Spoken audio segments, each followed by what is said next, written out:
everybody, and welcome back to my channel. If you're new here, my name is Mariah and I talk about books and bookish things on my channel. If you're returning, welcome back. I'm super happy to see you guys again. Thank you so much for stopping by. Today is going to be a short, sweet video. I'm just wrapping up Scallywagathon. Today is the last day and I've completed all of my challenges by some act of the book gods. And so we're going to wrap that up and talk about my experiences reading this week. Scallywagathon was a week-long pirate-themed readathon where you chose your path based off of a map, this map, and I chose 4 prompts. I chose Deep Sea Legends, which is stop number 2, Precious Cargo, Washed Ashore, and Black Sails, which is stops 2, 7, A, and 9.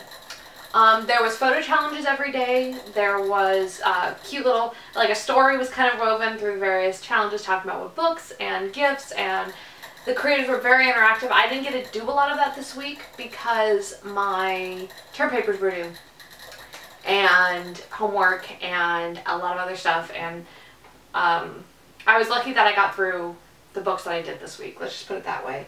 So throughout this week, I read all of the books for the prompt, which were, I completed the TBR that I set out in the video last Sunday. And I also finished some other books, which we're going to see if fit into any of the prompts. So I'm going to go through these in order and go from there. The first book was, The Origin of Species by Charles Darwin. I was listening to this on audiobook as well as reading along with it. Like I said, I DNF'd this book. This satisfied the prompt Black Sails, a book with a black cover, because my copy has a black cover. I realized how incredibly important this book is to science and was to science. I realized that it was based on a lot of hard work, and it was based during a time where Europeans believed themselves to be superior to all other races, specifically, and this is during the time where colonialism was at its height. However, I couldn't get into this book. I really wanted to. It is an important scientific theory, but it's easy to see how people took this theory and applied it to what is known as social Darwinism, meaning that, as well as polygenesis, which is the theory that the races spawned from multiple different species of humanity, if you will. And it was a way to say, oh, well, the white species or the white race is better than all the other races because look at all of these things. And this is evident in the fact that when he is talking about in the first bit about the domestication of animals, how the English and the Europeans and anywhere that was historically civilized have more domesticated species than areas that are run by savages or were uncivilized, and that it was because the savages, and I'm sorry for using this word, this is the word that was used in the book, that the reason was because they didn't have as much of a need, or they weren't paying as careful attention to their gardens and their domesticated livestock. They couldn't possibly be that these people actually pioneered the very grains and such that he was talking about as being superior. But whatever, I digress. This book is important to science. However, I think that you can take the ideas that are presented in this book and revise them to exclude the parts that are problematic and still get the basis of the theory.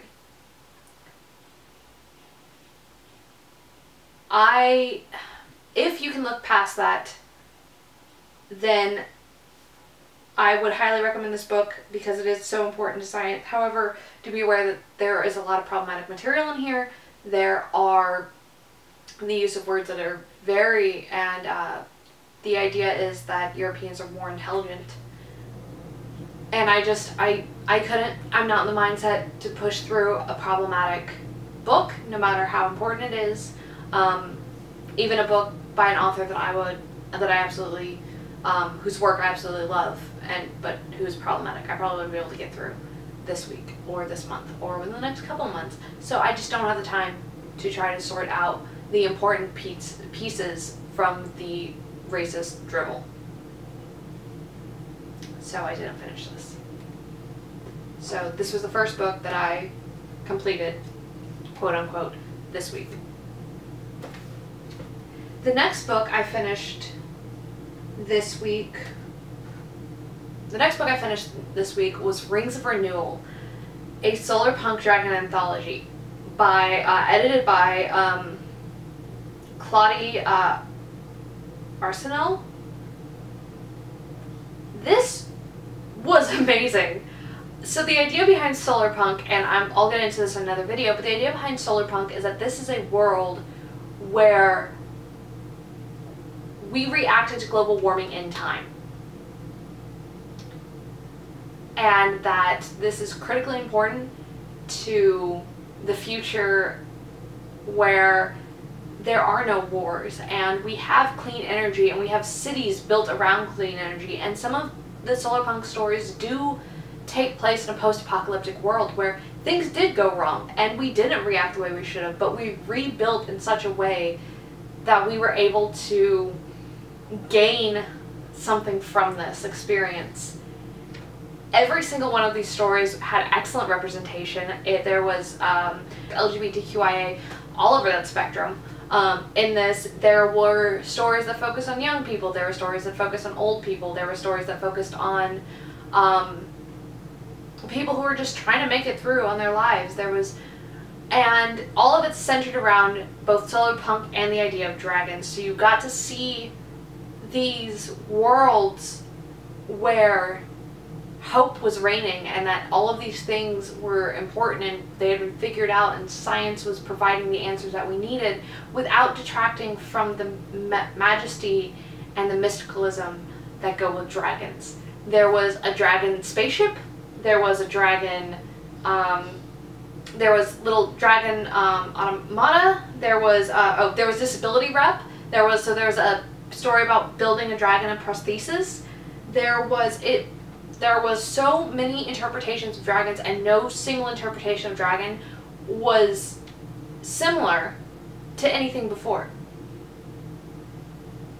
It was mind-blowing. I gave this book 5 out of 5 stars, and this was for a book for the prompt number 2,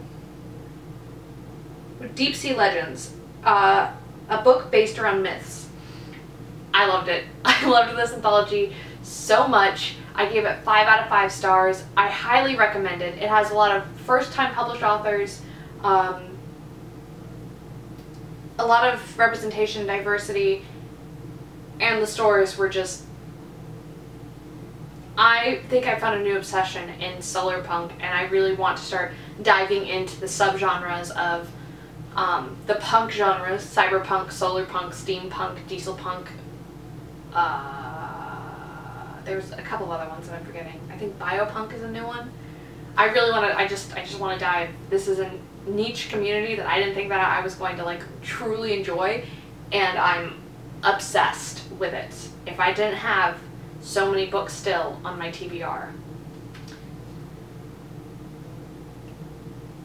Ooh, so good. It was so good. The next book that I finished was Last Rituals by Jirsa Sigurðardóttir. I finally heard it and I was able to say it. This could have satisfied the prompt of a book published 3+ years ago, or body songs, and it had a romance, or yeah.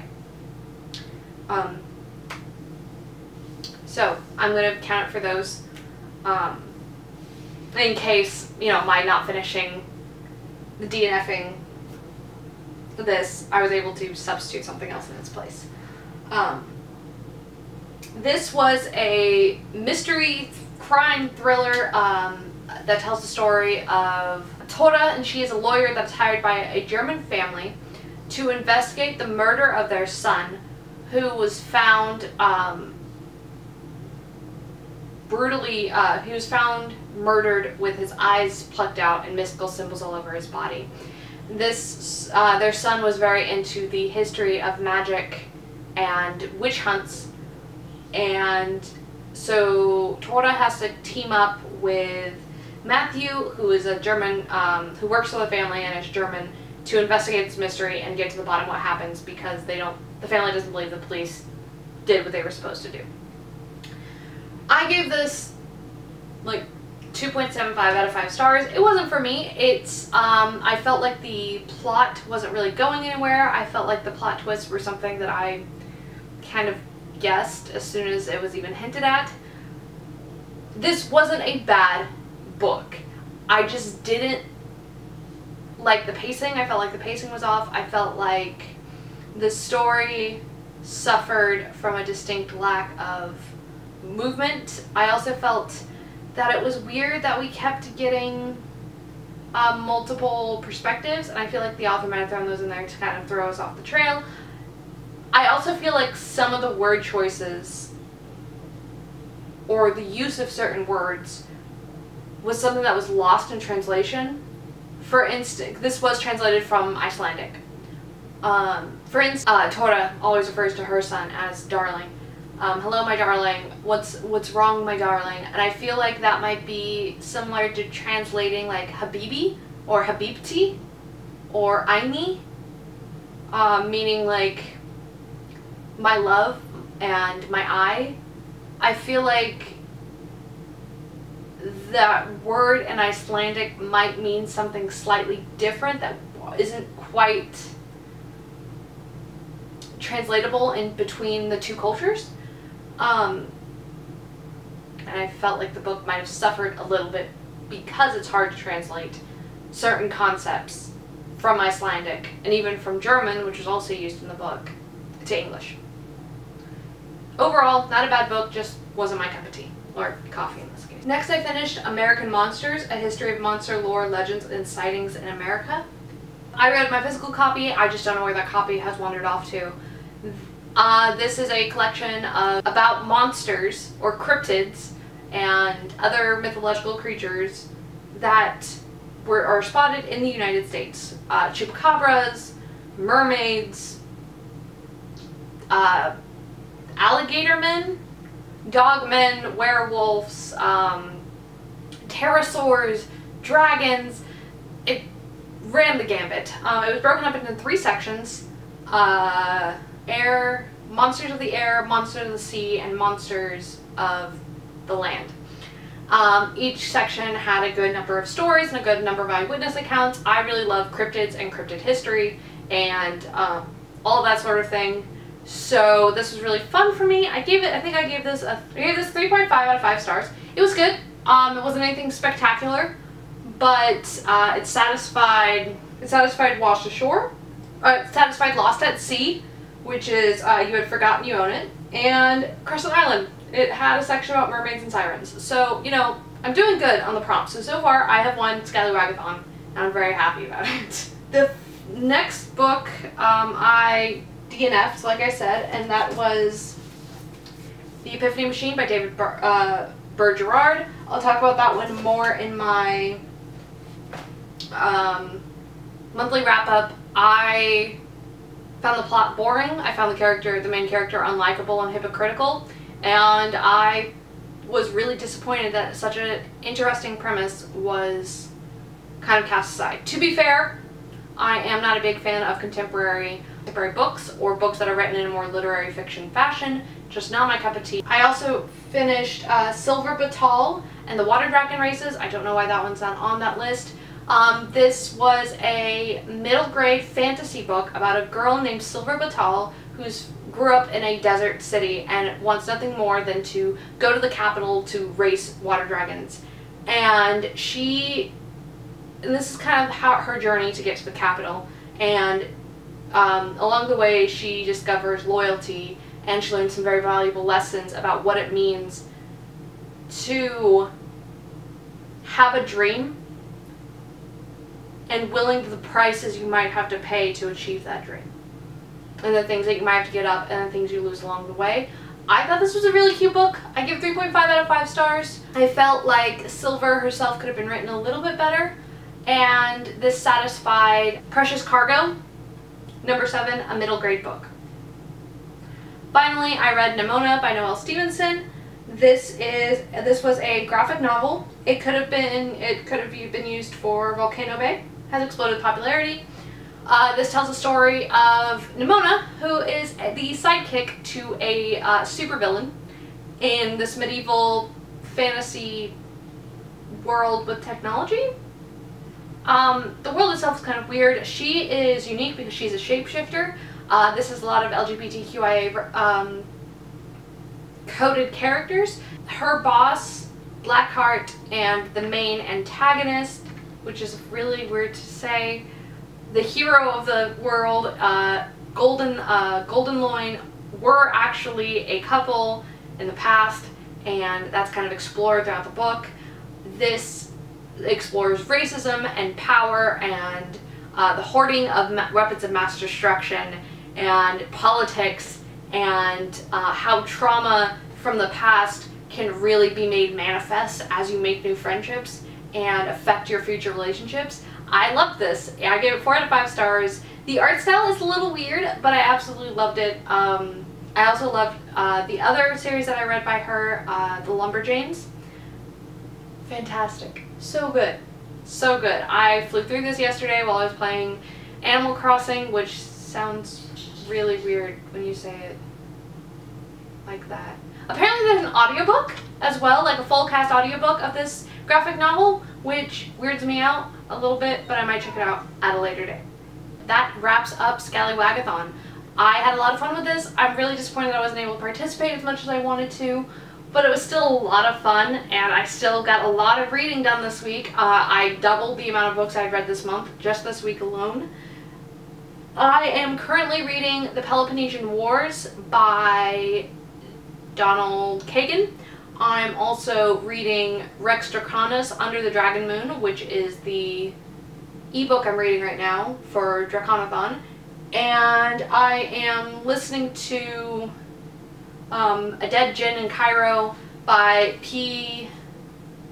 Jelly Clark, which is a novella. I have 41 minutes left. I didn't know that I needed a novel set in like a alternate history novel with an alternate history fantasy novel set in Cairo, where the Middle East has become, or Egypt itself has become a major power, with a female protagonist that involves magic and jinn and ifrits and angels and all of these. I didn't know I needed that, and I did, apparently, because I'm obsessed. I'm really looking forward to finishing all of those. It's been a really tough month for me, as I'm sure you're aware, and my appearance isn't helping that at all. But I appreciate you all sticking around, even through the lack of videos last week. I really hope that this video finds you all well. Today's drink is coffee in my Gray Fox mug that I got from a wildlife center while I was in the process of moving with my dear friend Kim. I'll leave that link to their more information about that down below. I also this is Ready Player Coffee. I'll leave that link down below too. This is their work from home blend. It's the last of it. Yeah. That wraps up this today's video.